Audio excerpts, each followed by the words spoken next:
AP CM Chandrababu కాలికి బలపం కట్టుకుని తిరుగుతున్నారు. 7 వయసులో కూడా ఆయన కష్టపడుతున్న తీరు అభినందనీయమే. ప్రస్తుతం ఆయన లండన్ పర్యటనలో ఉన్నారు. ఆయన సతీమణి భువనేశ్వరికి అత్యుత్తమ అవార్డులు వచ్చాయి. ఆ అవార్డుల స్వీకరణకు గాను ఆయన సతీమణితో కలిసి లండన్ వెళ్లారు. అదే సమయాన్ని చంద్రబాబు సద్వినియోగం చేసుకుంటున్నారు. వచ్చే నెలలో విశాఖ వేదికగా జరగనున్న పెట్టుబడుల సదస్సుకు ఔత్సాహిక పారిశ్రామికవేత్తలను స్వాగతిస్తున్నారు. ప్రపంచ దిగ్గజ సంస్థలను ఆహ్వానిస్తున్నారు. ఒక మాటలో చెప్పాలంటే చంద్రబాబు గత కొద్ది రోజులుగా చేస్తున్న పెట్టుబడుల ప్రయత్నాలపై ఏపీ వ్యాప్తంగా సంతృప్తి కనిపిస్తోంది.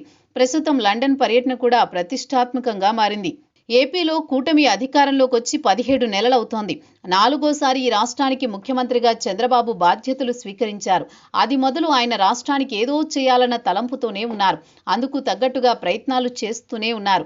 ఇప్పటి వరకు పలుమార్లు విదేశీ పర్యటనలకు వెళ్లారు. దావోస్లో పెట్టుబడుల సదస్సు మొదలు మొన్నటి సింగపూర్ పర్యటన వరకు ప్రతిదీ రాష్ట్రం కోసమే. అయితే లండన్ పర్యటనలో భాగంగా విశాఖ ఆహ్వానించాలని భావించారు. ఇంతలోనే ఆయన సతీమణి భువనేశ్వరికి ప్రతిష్టాత్మకంగా 2 అవార్డులు లభించాయి.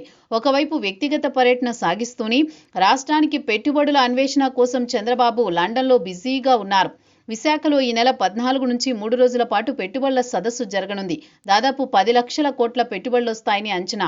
ఇప్పటికే కొన్ని రకాల ఒప్పందాలు జరిగాయి. విశాఖకు గూగుల్ డేటా సెంటర్ వచ్చింది. అమెరికా వెలుపల ఆసియా ఖండంలో అతిపెద్ద డేటా సెంటర్ ఇది. దాంతోపాటు కేంద్ర ప్రభుత్వ రంగ సంస్థలు సైతం వచ్చాయి. అయితే 10 లక్షల కోట్ల పెట్టుబడులను ఆకర్షించడం ద్వారా పెద్ద ఎత్తున ఉపాధి అవకాశాలు వస్తాయని ప్రచారం జరుగుతోంది. అయితే ఉద్యోగాల విషయంలో ఉత్తరాది రాష్ట్రాల వారు కూడా ఉంటారు. కానీ అన్నింటికీ మించి ఈ రాష్ట్రానికి పన్నుల రూపంలో ఆదాయం సమకూరుతుంది.